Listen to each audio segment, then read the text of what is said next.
Décima, a experiência da salvação.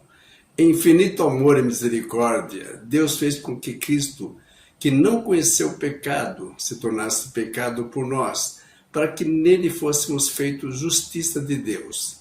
Guiados pelo Espírito Santo, sentimos nossa necessidade, reconhecemos nossa pecaminosidade, arrependemos-nos de nossas transgressões e temos fé em Jesus como Senhor e Cristo, como substituto e exemplo. Esta fé que aceita a salvação advém do divino poder da palavra e é o dom da graça de Deus. Por meio de Cristo, somos justificados, adotados como filhos e filhas de Deus e libertados do domínio do pecado. Por meio do Espírito, nascemos de novo, somos santificados. O Espírito renova nossa mente, escreve a lei de Deus, a lei de amor em nosso coração e recebemos o poder para levar uma vida santa. Permanecendo nele, tornamo-nos participantes da natureza divina e temos a certeza da salvação agora e no juízo. 12ª. Crescimento em Cristo. Pela sua morte na cruz, Jesus triunfou sobre as forças do mal. Ele subjugou os espíritos de demônios durante o seu ministério terrestre e quebrou seu poder e tornou certo seu destino final. A vitória de Jesus dá-nos vitória sobre as forças do mal que continuam procurando controlar-nos, enquanto nós caminhamos com Ele em paz, alegria e a garantia do seu amor. Agora, o Espírito Santo mora conosco e nos dá poder, continuamente comprometidos com Jesus como nosso Salvador e Senhor. Somos livres do fardo dos nossos feitos passados. Não mais vivemos na escuridão, com medo dos poderes do mal, ignorância e a falta de sentido de nosso antigo estilo de vida. Nossa nova liberdade em Jesus, somos chamados a crescer na semelhança de seu caráter, comungando com Ele diariamente em oração, alimentando-nos de sua palavra, meditando nisso e em sua providência, cantando seus louvores, reunindo-nos juntos em adoração e participando na missão da igreja. Na medida em que nos entregamos ao serviço de amor, aqueles ao nosso redor e ao testemunho de sua salvação, sua constante e presente conosco, através do Espírito, transforma cada momento e toda a tarefa numa experiência espiritual. 12ª. A Igreja. A Igreja é a comunidade de crentes que confessam a Jesus Cristo como Senhor e Salvador. Em continuidade do povo de Deus, nos tempos do Antigo Testamento, somos chamados para fora do mundo e nos unimos para prestar culto, para a comunhão, para a instrução na palavra, para a celebração da ceia do Senhor, para serviço a toda a humanidade e para a proclamação mundial do Evangelho. A Igreja recebe sua autoridade de Cristo, o qual é a palavra encarnada, e das Escrituras, que são a palavra escrita. A Igreja é a família de Deus, adotados por Ele como filhos. Seus membros vivem com base no novo concerto. A Igreja é o corpo de Cristo, uma comunidade de fé, da qual o próprio Cristo é a cabeça. A Igreja é a noiva pelo qual Cristo morreu, para que pudesse santificá-la e purificá-la. Em sua volta triunfal, Ele apresentará a si mesmo, Igreja gloriosa, os fiéis de todos os séculos, a aquisição do seu sangue, sem máculas, nem ruga, porém santa e sem defeito. 13ª. O remanescente e sua missão. A Igreja Universal se compõe de todos os que verdadeiramente creem em Cristo, mas nos últimos dias, um tempo de ampla apostasia, um remanescente tem sido chamado para fora, a fim de guardar os mandamentos de Deus e a fé de Jesus. Este remanescente anuncia a chegada da hora do juízo, proclama a salvação por meio de Cristo e prediz a aproximação de seu segundo advento. Esta proclamação é simbolizada pelos 3 anjos de Apocalipse 14, coincide com a obra de julgamento no céu e resulta numa obra de arrependimento e reforma na terra. Todo crente é convidado a ter uma parte pessoal neste testemunho mundial. 14ª. Unidade no corpo de Cristo.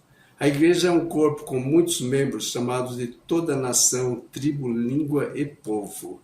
Em Cristo somos uma nova criação, distinções de raça, cultura e nacionalidade e diferenças entre altos e baixos, ricos e pobres, homens e mulheres, não deve ser motivo de dissensões entre nós.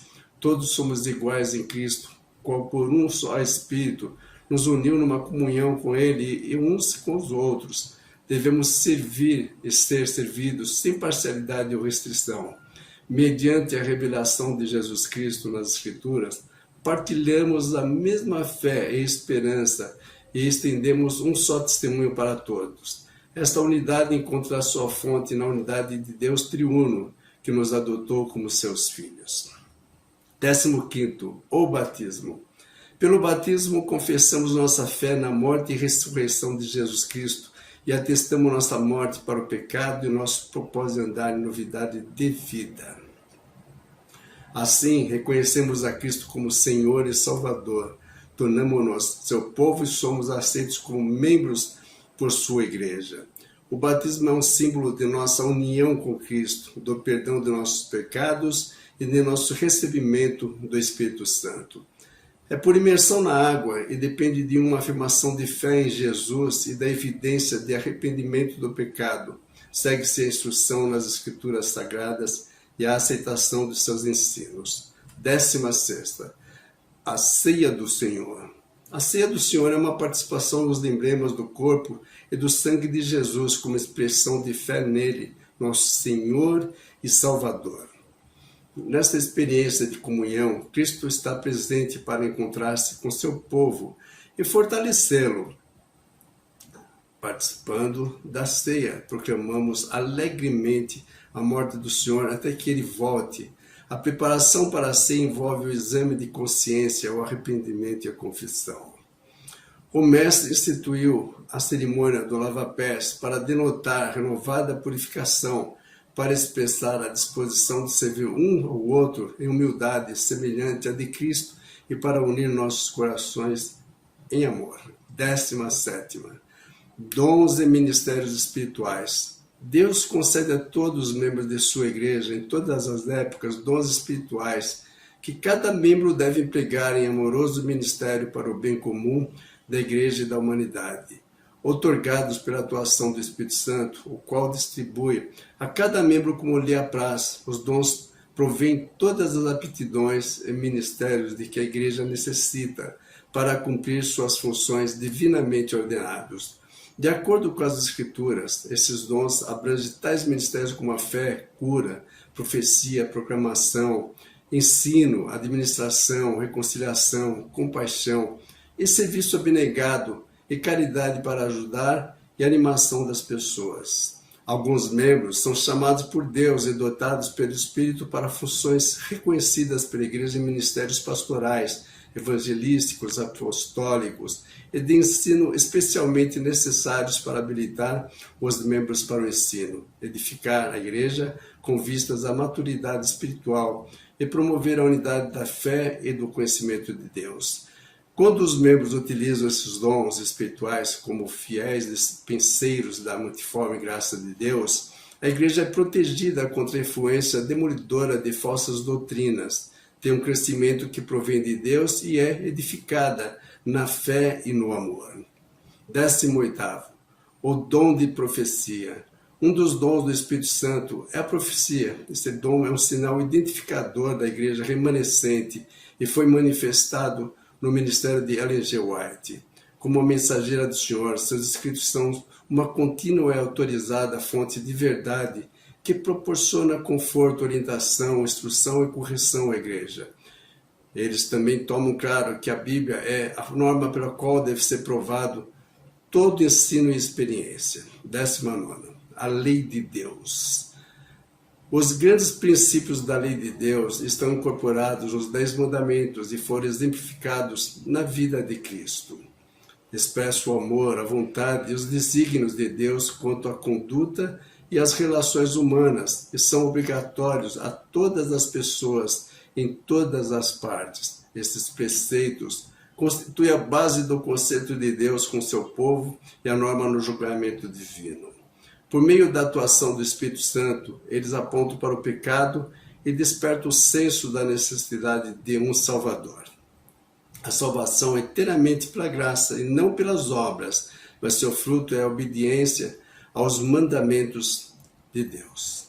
Esta obediência desenvolve o caráter cristão e resulta numa sensação de bem-estar. É uma evidência de nosso amor ao Senhor e de nossa solicitude por nossos semelhantes. A obediência por fé demonstra o poder de Cristo para transformar vidas e fortalece, portanto, o testemunho cristão.